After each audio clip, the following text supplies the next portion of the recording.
നമസ്കാരം. ഏറെ ചർച്ചകൾക്കും വാദപ്രതിവാദങ്ങൾക്കും ഒടുവിൽ ഹേമ കമ്മിറ്റി റിപ്പോർട്ട് പുറത്തു വന്നിരിക്കുകയാണ്.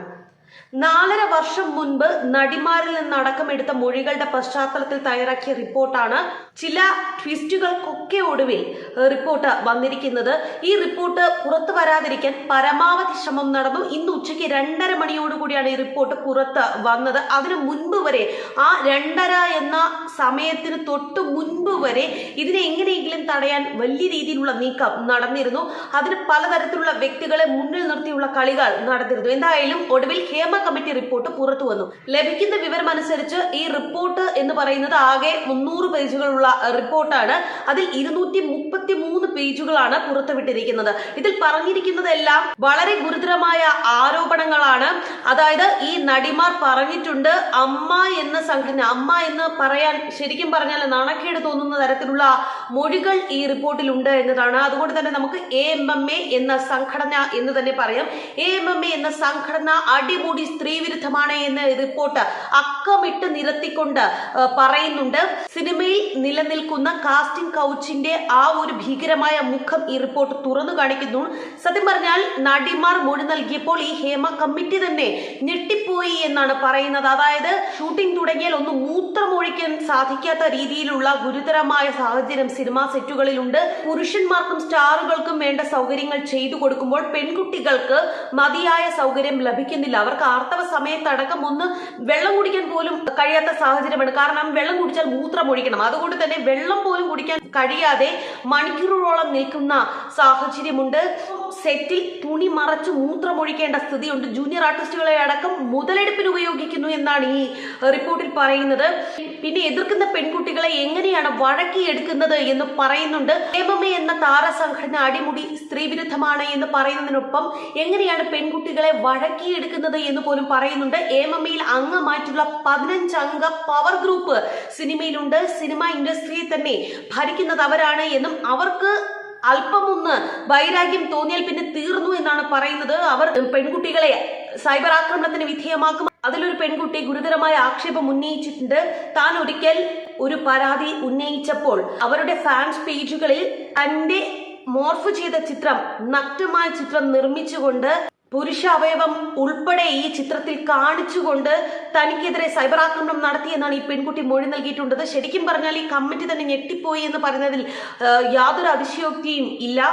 ഈ അമ്മ എന്ന താരസംഘടനയിലുള്ള അംഗങ്ങൾ 15 അംഗങ്ങൾ പവർ ഗ്രൂപ്പ്. ഈ പവർ ഗ്രൂപ്പിലുള്ളത് 2 പ്രഗത്ഭരായ നടന്മാരാണ്, 2 സംവിധായകരുണ്ട്, 2 പ്രൊഡ്യൂസേഴ്സ് ഉണ്ട്, പ്രൊഡക്ഷൻ കൺട്രോളേഴ്സ് ഉണ്ട്.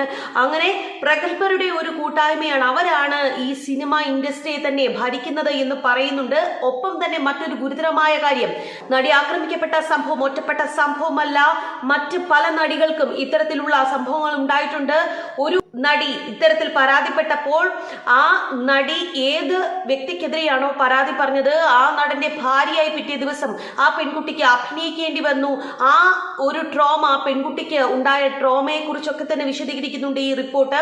ഒപ്പം നിർബന്ധിച്ച് ഇന്റിമേറ്റ് സീനുകളിൽ അഭിനയിപ്പിക്കുക, ഇന്റിമേറ്റ് സീന് ശരിയായില്ല എന്ന് പറഞ്ഞ് വീണ്ടും വീണ്ടും ടേക്കുകൾ എടുക്കുക, ആലിംഗന രംഗം 17 ടേക്ക് വരെ പോകുന്ന സ്ഥിതി ഉണ്ടാക്കുക, ചുംബന രംഗങ്ങൾ വീണ്ടും വീണ്ടും ചിത്രീകരിക്കുക. അങ്ങനെ അടിമുടി ഗുരുതരമായ ആക്ഷേപങ്ങൾ ഈ പെൺകുട്ടികൾ ഉന്നയിക്കുന്നുണ്ട്. ഇത്തരത്തിൽ ഗുരുതരമായ ആരോപണങ്ങൾ അടങ്ങിയ 233 പേജുകളുള്ള ഹേമ കമ്മിറ്റി റിപ്പോർട്ട് പുറത്തു വരുമ്പോൾ ഒരേ ഒരു ചോദ്യമാണ് ഉന്നയിക്കപ്പെടുന്നത്. സ്വകാര്യത മാനിച്ചുകൊണ്ട് ആരുടെയും പേരുവിവരങ്ങൾ വെളിപ്പെടുത്തുകയില്ല എന്ന് പറഞ്ഞിരുന്നു. ഞാൻ കരുതിയത് പരാതിക്കാരായവരുടെ പേരുവിവരങ്ങൾ വെളിപ്പെടുത്തുകയില്ല എന്നാണ്. എന്നാൽ ഏതൊക്കെ വ്യക്തികൾക്കെതിരെയാണോ പരാതി ഉന്നയിക്കപ്പെട്ടിരിക്കുന്നത് ആ വ്യക്തികളുടെ പേരുവിവരങ്ങളും ഇവിടെ മറച്ചു പിടിക്കപ്പെടുന്നു എന്നതാണ് യാഥാർത്ഥ്യം. എന്തിനാണ് ഇത്തരത്തിൽ ഇരകളുടെ പേരുകൾ വെളിപ്പെടുത്തരുത്? തീർച്ചയായും അവരുടെ സ്വകാര്യത മാനിച്ചുകൊണ്ട് ഇരകളുടെ പേര് വെളിപ്പെടുത്തരുത്. പരാതിക്കാരുടെ സ്വകാര്യത നാം മാനിച്ചേ മതിയാകും. പക്ഷേ വില്ലന്മാരാരൊക്കെയാണ് എന്ന് ഈ സമൂഹം തിരിച്ചറിയേണ്ടതല്ലേ? അവരുടെ പേരുകൾ എന്തുകൊണ്ട് വെളിപ്പെടുത്തുന്നില്ല എന്നതാണ് ചോദ്യം. നക്ഷത്രങ്ങളെ വിശ്വസിക്കരുത്, അതായത് സ്റ്റാർസിനെ വിശ്വസിക്കരുത്. ഉപ്പ് പോലും പഞ്ചസാരയായി തോന്നും.